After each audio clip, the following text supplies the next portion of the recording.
Sa gilid ng kalsada sa C3 Road sa Caloocan City, natagpuan ang wala ng buhay at duguang katawan ng isang lalaki.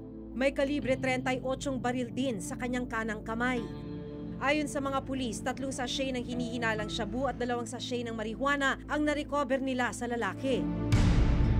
Sa spot report ng Caloocan City Police, nanlaban at nakaengkwentro ng mga rumesponding pulis ang lalaki matapos umanong mang-hold up ng isang taxi driver noong August 18, 2017. Matapos mapatay ng mga pulis, inilagak sa punerarya dito sa Caloocan City ang bangkay ng lalaki. Nang mga panahong yon, hinahanap din ang 19 na taong gulang na si Carl Angelo Arnaiz ng kanyang pamilya. Sa tulong po ng Facebook kasi nag-post po nun si Ate Camille, tapos kumalat po, marami po nag-share hanggat umabot po dun sa Caloocan. Tapos may isa pong taga-Punerarya nag-chat po kay Ate Cams na kahawig daw po nung nakuha nilang bangkay noong August 18. At nang puntahan nga ng pamilya ang punerarya noong August 28, kumpirmadong si Carl ang bangkay. Naghihinagpis ang pamilya ni Carl sa kanyang sinapit.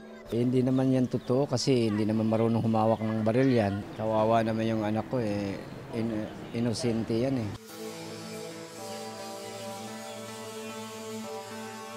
Dito sa PCP2 ng Caloocan, naka-assign yung 2 pulis na nagsabi sa kanilang spot report na nakabarilan nila si Carl Arnaiz na naging dahilan ng pagkamatay ng UP student.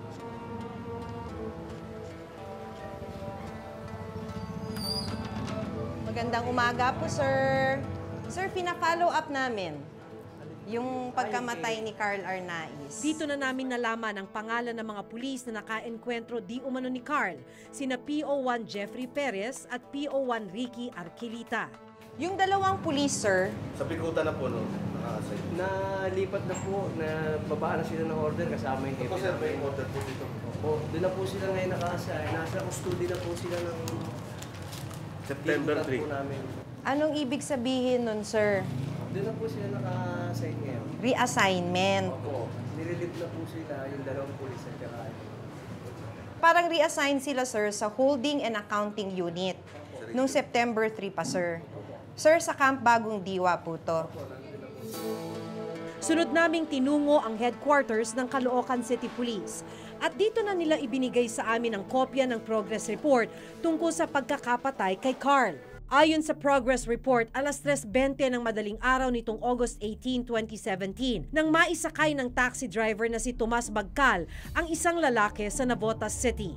Nang makarating daw sila sa may C3 Road sa Caloocan, naglabas daw ng baril ang lalaki at nagdeklara ng hold-up. Pinalo pa raw ang taxi driver ng baril ng lalaki at kinuha ang kanyang wallet. Ayon pa sa report, agad daw isinumbong ng taxi driver ang pangyayari sa mga pulis na nooy nagpapatrolya. Sa pagresponde ng mga pulis, sinita daw nila ang lalaki na naglalakad sa C3 Road. Pero sa halip na huminto, binaril daw sila ng lalaki. Dito na raw sila nakipagpalitan ng putok na naging dahilan ng pagkamatay ng lalaki na kalaunan ay kinilalang si Carl Angelo Arnaiz. Pero hindi kumbinsido ang pamilya ni Carl sa bersyon ng mga pulis. Dahil hindi pa naibibigay sa pamilya ang autopsy report ng PNP sa katawan ni Carl, September 3, 2017, hiniling nila sa Public Attorney's Office Forensic Laboratory na i-re-autopsy ang bangkay ng binata. Matapos ang isinagawang forensic analysis at re-autopsy ng PAW, lumabas na may 5 tama ng bala sa katawan ni Carl. 3 sa gitna ng dibdib, 1 sa gilid ng dibdib malapit sa tagiliran at 1 sa likod ng braso. Ayon mismo sa PAW, sinadyang patayin ang binata. Dun sa nakita ninyo, sir, sa autopsy ninyo, was there intent to kill? Definitely, no? Kasi itong mga tama dito, lalo na itong 3 tama dito na nasa puso, nasa ibabaw ng lungs natin, andyan yung vital organs eh. Matamaan lang isa dyan, pwede ka nang mamatay. So any of those gunshot wounds ni Carl, ay kamamatay niya. Ayon pa kay Dr. Erfe, kung pagbabasihan ng mga tama ng bala sa katawan ng biktima, posibleng nakaluhod siya ng barilin. Nakaluhod. Yes, oo. Pagkatapos nung 3 baril, sir, na nakaluhod, may dalawa pa. May dalawa pa. Ano nangyari, sir? Doon sa dalawa na yon, nakita namin na upward na yung trajectory. Saan This yun time, tumama, dito rin sir? sa dibdib yun. Dibdib dalawa ulit. yun. Opo. Dalawa dito, tumama. At ito ay upward na ang trajectory.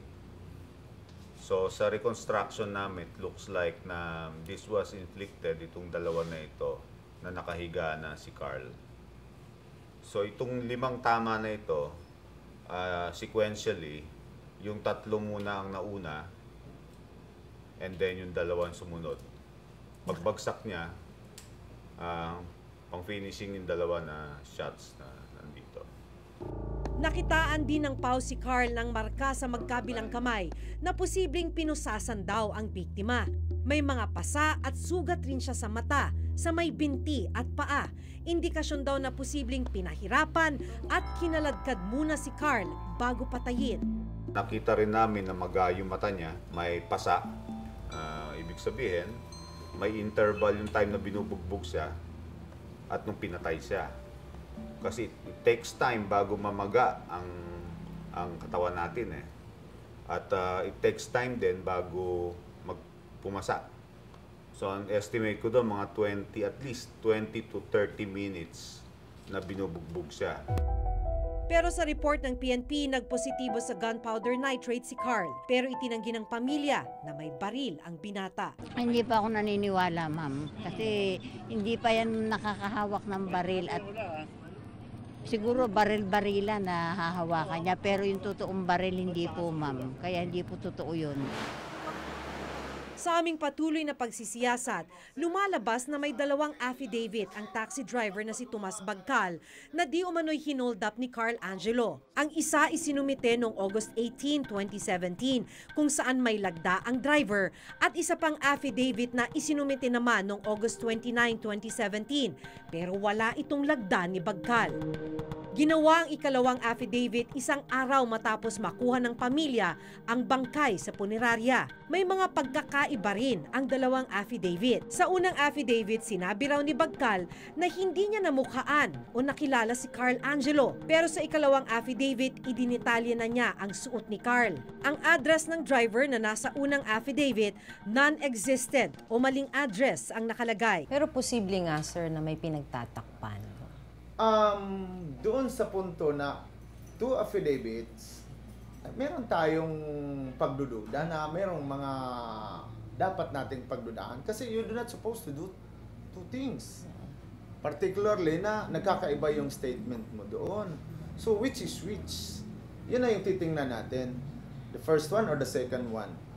Para malaman ang panig ng taxi driver, pinuntahan din namin ang terminal ng taxi company. Dalala lang po, ma'am. Pag dumating po yung driver namin, Opo. ibigay ko na lang po yung number niyo. Sabihin ko na nakontakin po kayo. Hindi si Carl ang unang estudyanteng naging questionable ang pagkakapatay ng mga pulis. Si Kian De Los Santos, isa rin sa napatay ng Caloocan City Police matapos umanong manlaban. Pero gaya ni Carl, ayon sa PAW, nakaluhod si Kian ng barilin. Sa pagpapatuloy ng Senate hearing sa pagkakapatay kay Kian De Los Santos, tinalakay rin ang pagkakapaslang ng Caloocan Police kay Carl Angelo Arnaiz. Lumabas na tugma ang resulta ng autopsy ng PNP Crime Laboratory sa report ng PAW. Parehong natuklasan na may 5 tama ng bala sa katawan ni Carl.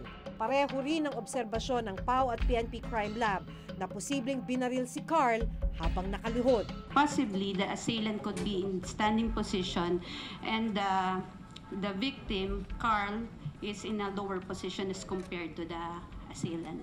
I can also consider that the position of victim is in a supine or lying position in which the back is on the ground and the face upwards. Possible. So, ma'am, is it consistent with the PAW findings that the child was actually handcuffed? Your Honor, it could be forced by a hand or possibly also could be a handcuff. Humarap rin sa Senado ang mga pulis na nakaengkwentro umano ni Carl. Pakihap naman sabihin nyo na palisin na malawak ang pagpatay. I am not PNP. Nandyan yung Lord. Nandyan si Lord. Nakikita, alam niya. I am willing to go back to Davao. Go home. Pag maprobo yan, Your Honor. Pero ayon sa PAW, malinaw na may pang-aabuso at labis na puwersa na naganap sa pagpatay kay Carl. Kung gusto mo lang incapacitate or to disable, dito lang naman babarilin yan at saka dito sa paa. Pero hindi dito. Sa sentro talaga. Oo, nakita namin na pinosa siya, binugbog, dinrag, saka siya pinatay. Ganito rin ang pananaw ng National Union of People's Lawyer o NUPL. Kung iisipin natin, no, parang sa ilalim ng batas sila ipinapayagan ng magdala, mag-carry ng firearms, to use force when necessary.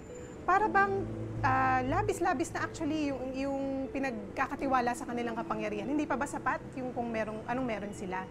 Kaya nga yung mga rogue elements na yan sa pulisya natin ay nagiging lawless elements na rin at nagiging kriminal na. Kasi gano'n nakalakas yung loob. Na-embolden sila sa ganitong klaseng sistema. Pero lumalabas na noong gabing nawala si Carl, kasama niya ang 14 na taong gulang na si Reynaldo de Guzman alias Kulot. Maging siya, hinahanap pala ng kanyang pamilya. Nangangamba na ho ako sa kanya kung saan siya naroon, kung pinatay siya, binaon siya nang walang nakakita. Hanggang isang bangkay ang natagpuan sa Gapan, Nueva Ecija.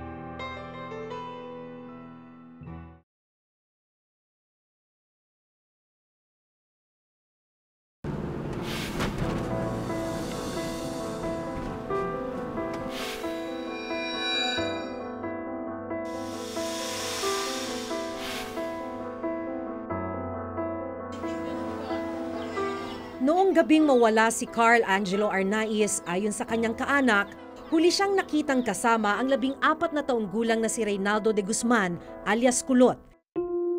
Pero kalaunan, tanging ang katawan ni Carl ang natagpuan. Wala nang buhay matapos umanong manlaban sa mga pulis. Pero palaisipan sa kaanak ni Reynaldo kung nasaan siya. Nangangamba na ho ako sa kanya kung saan siya naroon, kung pinatay siya, binaon siya nang walang nakakita, o itinapon siya na walang nakakita, binugbog ng mga adik, o hawak man ng pulis kung pwede. Pakihatid na lang dito sa barangay ng Anak Pawis para manahimik na yung pag-iisip ko sa kanya. Hanggang nito lamang Martes, isang bangkay ng batang lalaki ang nakitang palutang-lutang sa isang creek sa barangay San Roque, Gapan, Nueva Ecija. Nakita ko po siya doon, palangoy-langoy sa tubig.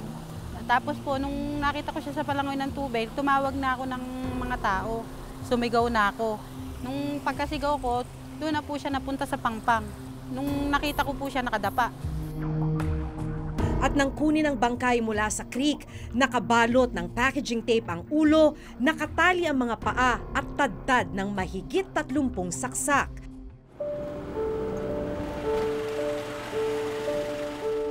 Nang makarating sa kaalaman ng nanay ni Reynaldo ang tungkol sa bangkay, kaagad siyang nagpunta sa Nueva Ecija. At nang makita sa morgue, dito na niyang nakumpirma na si Reynaldo o Kulot nga ang natagpo ang bangkay na tadtad ng saksak. Matapos ang halos 3 linggo, natapos ang paghahanap ng pamilya ni Reynaldo. Pero naghihinagpis sila sa karumal-dumal na sinapit ng binatilyo. Sana po maparusahan, bitayin na lang po nyo. Kasi maraming krimen na nangyayari. Pati hindi talaga nila pinatawad. Talagang tinatad nilang saksak. Makin mo, ang dami. Mula dito, kulang na lang, hatiin, putulin ang ulo. Tapos po sa may kanyang ari, sa hita, sa daliri. Parang gusto niyang chap-chapin. Ang ipinagtataka ng pamilya ni Reynaldo, paano siya napadpad ng Nueva Ecija at ano ang motibo ng kanyang pagkakapaslang. Matapos mapatay si Carl ng Caloocan City Police, inaasahang magbibigay linaw ang sinabing huli niyang kasama na si Reynaldo. Pero paanong maging siya natagpuan na lang na palutang-lutang sa creek, tadtad ng saksak at wala ng buhay? Lalo na't mula Cainta, Rizal, aabot ng 4 hanggang 5 oras bago makarating ng Gapan, Nueva Ecija.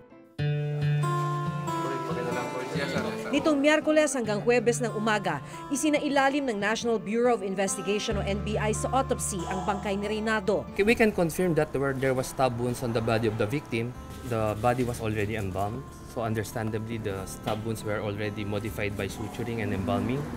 And again, the stab wounds were closer to each other. Sa autopsy, malalaman rin kung gaano nakatagal ang mga tinamong sugat ng binatilyo. Ang pinaka-importante dito, malaman natin kung matagal na itong pinatay or kapapatay pa lang. Kung ito ay sa ibang lugar pinatay at itinapon lang dito.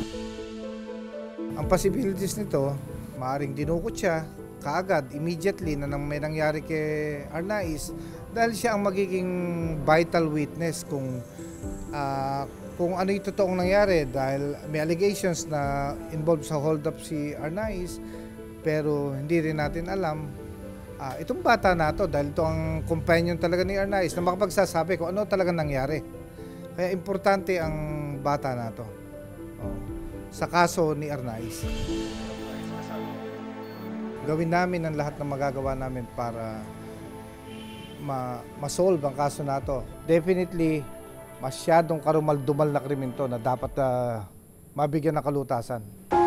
Sa ngayon, itinuturing ang pagkamatay ni Reynaldo bilang isa na namang kaso ng homicide case under investigation. Ibig sabihin, hindi pa rin tukoy kung sino ang pumatay sa kanya. Sa tala ng PNP, mula July 1, 2016 hanggang July 15, 2017, umabot na sa 9,351 ang homicide cases under investigation sa bansa. Sa bilang na ito, 721 ang may nahuli ng suspect at may naisampa ng kaso. Sa 721 cases, 10 ang drug-related, 711 naman ang non-drug-related.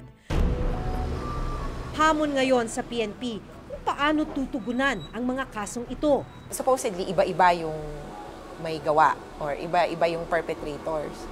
Pero dun sa ganong systematic style na papatayin lahat ng involved, parang nakakatakot na isipin na merong mastermind sa lahat-lahat. Wala akong inutos na patayin mo yung bata o matanda, and even the enemy on bendedness, extrajudicial killing. Of course, we do not like it. And if you're into it, I'll see to it, you go to jail. Baka ako pang babaril sa iyo.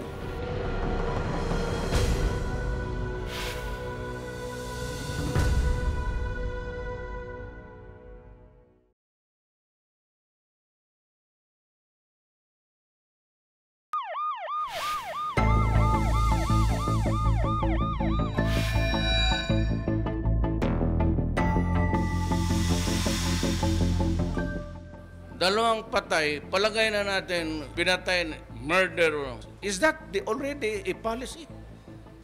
Is that the baseline of a policy? Nakagigimbal isipin kapag ang mga taga-protekta ng karapatan ng mamamayan ang nasasangkot sa pang-aabuso ng kapangyarihan. Ang tanong, ilan pang kaso ng pagpatay, gaya ng kina Kian, Reynaldo at Carl, ang dapat mangyari bago tayo gumawa ng aksyon?